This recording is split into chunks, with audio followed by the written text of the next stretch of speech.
La vida está basada en compromisos. Con estas palabras y entre lágrimas, Theresa May concluyó su discurso en el cual anunció su renuncia para el 7 de junio. La primera ministra británica dijo que siempre lamentará no haber podido ejecutar el Brexit. Enlazamos a Londres. En medio de la crisis sobre el Brexit, las elecciones parlamentarias europeas comenzaron ayer con una sorpresiva victoria de los laboristas en Países Bajos. Los electores de este país y Reino Unido fueron los primeros en votar. Hoy, los checos e irlandeses van a las urnas. Y hoy es la segunda huelga mundial contra el cambio climático. Desde Nueva Zelanda hasta Chile se esperan manifestaciones de jóvenes para pedir acción inmediata a favor del medio ambiente. Buenos días en América Latina y a todos ustedes que nos siguen por la señal de France 24. Mi nombre es Alan Austria. Sean bienvenidos. Theresa May renunciará como primera ministra de Reino Unido el 7 de junio, después de 3 años en los que falló en su intento de concretar el Brexit. La dura postura para que su acuerdo saliera adelante le llevó a dimitir después de fuertes presiones de su partido, el conservador. May, con voz entrecortada, conminó a su sucesor a tratar de hallar un consenso en el Parlamento para abandonar la Unión Europea. Reino Unido tiene previsto el divorcio para el 31 de octubre, pero el Parlamento aún tiene que aprobar los términos. I tried 3 times. Lo intenté 3 veces. Creo que fue correcto perseverar, incluso cuando las probabilidades en contra del éxito eran altas. Pero ahora me queda claro que lo mejor para el país es que el nuevo primer ministro lidere ese esfuerzo.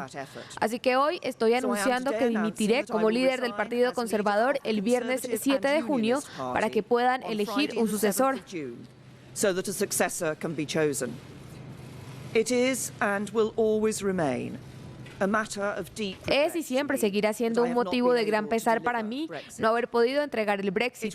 Será mi sucesor quien busque un camino que honre el resultado del referendo, que tendrá éxito para llegar a un consenso en el Parlamento, donde yo no lo tuve. Este consenso solo se puede alcanzar si quienes están en ambos lados del debate están dispuestos a comprometerse. Gracias por haberme dado la oportunidad de servir al país que amo.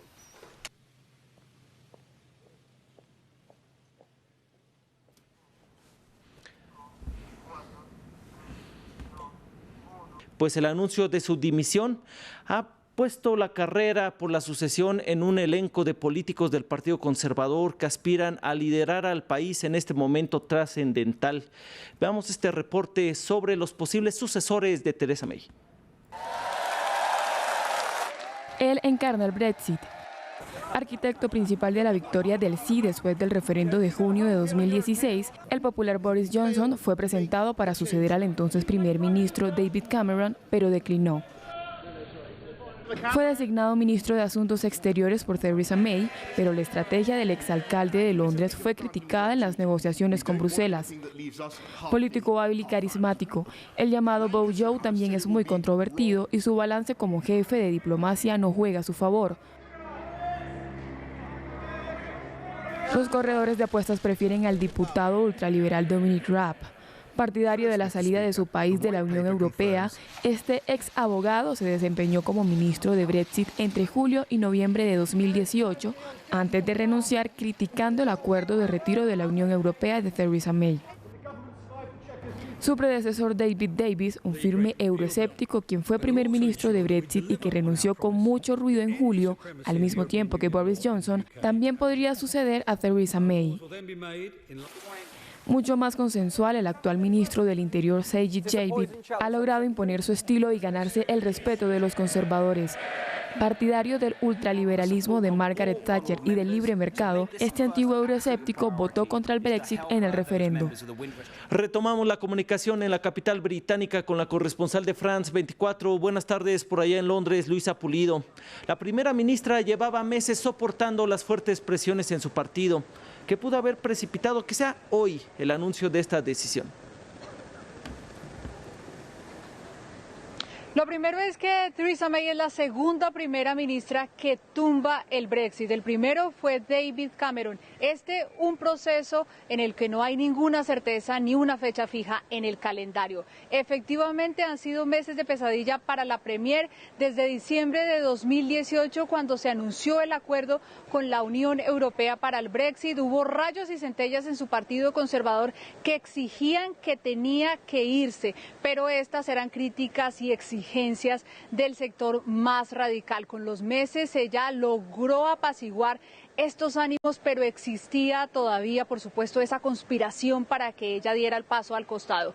Finalmente, la gota que rebasó el vaso fue este martes, cuando la primera ministra, en un anuncio al país, dijo y abrió la puerta, haciendo un guiño al laborismo, al partido de oposición, diciendo que si aprobaban su Brexit, entonces se permitiría una votación para un segundo referendo y permanecer en la Unión Europea. Eso desató nuevamente la furia de todos sus partidarios, incluidos los de los sectores de centro, que decían que ella no podía estar más en el poder, y así la presionaron. Y hoy, hace 4 horas, ella ha salido aquí a las afueras de su residencia oficial en Downing Street a decir que finalmente se va, en un sentidísimo discurso en el que incluso lloró.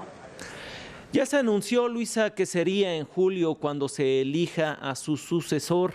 ¿Cómo sería este proceso? Este será un proceso rápido, lo que demuestra que lo único que faltaba para elegir al nuevo primer ministro es la renuncia de la primera ministra, de Theresa May.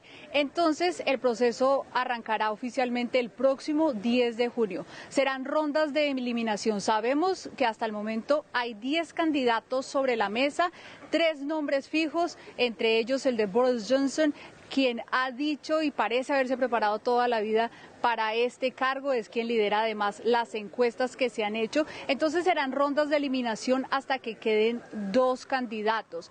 Estas rondas de eliminación solo podrán votar los diputados conservadores. Estarán los 2 finalistas a finales de junio, y entonces en julio las bases conservadoras serán convocadas para que elijan a su nuevo primer ministro o a su nueva primera ministra. Luisa Pulido, te agradecemos mucho este reporte desde Londres. Y seguimos en Europa, pues en medio de la crisis sobre el Brexit, las elecciones parlamentarias europeas comenzaron ayer, 23 de mayo. Irlanda y la República Checa son los 2 países que votan este viernes. Los checos lo harán a lo largo de 2 días. Y es que son 400 millones de votantes llamados a elegir a los diputados del Parlamento Europeo para la próxima legislatura. Y ayer los electores de Países Bajos y Reino Unido fueron los primeros en votar en estas elecciones. En Países Bajos hay una victoria inesperada. El Partido Laborista, que se impuso ante los liberales y a los populistas del Foro de la Democracia, que eran dados como favoritos. Frans Timmermans se impuso en los comicios con un discurso en favor de la Unión Europea y del clima. Observo que en todos los países de Europa, en muchos países se necesita una Europa diferente, una Europa que esté mucho más comprometida con la lucha contra la crisis climática, y una Europa que también vea que nosotros como europeos debemos hacer más juntos en el campo social. Una Europa que también ve que las grandes empresas, que a menudo no pagan impuestos en este momento, finalmente van a pagar impuestos por una vez. Estos son temas que se encuentran en toda Europa, son temas que en la socialdemocracia están funcionando. Espero que en muchos países los socialdemócratas tengan el viento en sus velas y puedan demostrar que podemos acercarlos a otra Europa. Nuevo Día Mundial en favor del clima. Y es que hoy los organizadores del movimiento esperan alrededor de 1 millón de jóvenes manifestándose en 110 países. Desde Nueva Zelanda hasta India o Chile, se pedirá a los gobiernos acción inmediata contra el cambio climático. Recordamos que el movimiento empezó en el verano de 2018, cuando la activista sueca Greta Thunberg decidió faltar a clases los viernes para protestar, y así dio inicio al movimiento Viernes para el Futuro. Es por ello que enlazamos ahora a Francia. Buenas tardes por allá en París, Erika Olavarría. ¿Cómo ha sido la movilización en esta capital? Hola Alan, aquí está siendo muy masiva la movilización, como ustedes pueden ver a mis espaldas. Tú lo decías bien, es un movimiento mundial, más de 90 países se suman a este segundo acto de marcha contra el cambio climático, pero aquí en Europa tiene especialmente importancia por lo que tú decías también. Los jóvenes y los adultos y todo el mundo está votando en elecciones europeas, pero los jóvenes europeos consideran que sus autoridades no hacen lo suficiente para luchar contra el cambio climático y además tienen miedo de que el aumento de la extrema derecha y de los partidos populistas que llegan muy bien en estas elecciones europeas pueda jugar en contra de las medidas en favor de la ecología en el seno del Parlamento Europeo. Así que son muchos los jóvenes que están manifestando y muchos también en las ciudades que son sede de las instituciones europeas donde se han llamado a manifestaciones particulares. De hecho, Greta Thunberg va a estar hoy en Bruselas. Concretamente aquí en Francia hay que decir que el presidente Emmanuel Macron ayer reunió un consejo de defensa de la ecología que se va a reunir periódicamente. No hizo anuncios muy importantes, pero mucha gente de la oposición ha criticado el uso político de la ecología que está haciendo el presidente francés. Erika Olavarría, te agradecemos mucho tu reporte y vamos a estar también pendientes del desarrollo de estas manifestaciones en París. Vamos a otros temas, pues miles de ciudadanos continúan protestando en Sudán para pedir que la junta militar que gobierna el país y los representantes civiles lleguen rápidamente a un acuerdo de transición. Y es que los manifestantes aseguran que los militares no quieren entregar el poder y defienden que protestarán hasta que el gobierno esté en manos de los civiles. No más militares en el poder. Eso es lo que exigieron miles de sudaneses que protestaron durante toda la jornada en Jartum. Marcharon hasta los cuarteles del ejército donde otros manifestantes acampan desde hace un mes para presionar a la junta militar y a los representantes de la sociedad a llegar a un acuerdo definitivo de transición para que el gobierno quede en manos civiles. El mensaje que queremos enviar con nuestra protesta es que queremos una autoridad civil, así tengamos que esperar aquí un día o un año. Las personas que han muerto son mártires y su sangre no fue derramada en vano. Las partes ya habían llegado a un acuerdo sobre una transición de aproximadamente 3 años y discutían la conformación del Consejo Temporal que gobernaría el país en ese periodo, pero las negociaciones quedaron suspendidas el pasado martes porque no hubo consenso en la composición de ese consejo. Marchamos para que nuestras voces sean escuchadas y para decirle a los sudaneses que estamos en huelga sin importar las circunstancias. Empezamos una fuerte revolución y continuaremos con la misma fuerza. No nos rendiremos hasta que hayamos alcanzado nuestras demandas. La principal es el establecimiento de un Estado civil. Las protestas que iniciaron en diciembre y se intensificaron en abril llevaron al expresidente Omar al-Bashir a renunciar tras casi 30 años en el poder. Este miércoles voceros del ejército aseguraron que quieren entregar el poder a un gobierno elegido democráticamente tan pronto como sea posible.